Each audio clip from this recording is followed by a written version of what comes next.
সোনার বাংলা গড়বার স্বপ্ন এখন আর কেউ সেরকম করে বলে না।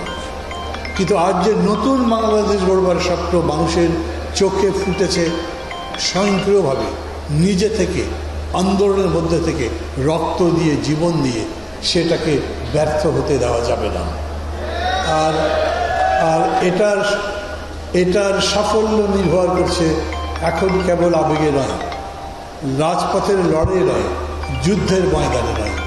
এখন এটার সাফল্য নির্ভর করে আমরা কত যোগ্যতার সাথে, কত সঠিকতার সঙ্গে এই দেশকে গড়তে পারি। দেশ পরিচালনার সামনের দিকে নিয়ে যাওয়ার দায়িত্ব এখন অন্তর্বর্তী সরকারের হাতে, যেহেতু তারা ক্ষমতায়। কিন্তু এটা ঠিক, এরা অভিজ্ঞ নন, এরা রাজনীতির মধ্যে পড়ে দেশকে গড়বার কাজে অভিজ্ঞ নন। এই জন্য আমি মনে করি বরঞ্চ দেশ গড়বার দায়িত্ব আমাদের, যারা ক্ষমতার বাইরে আছি।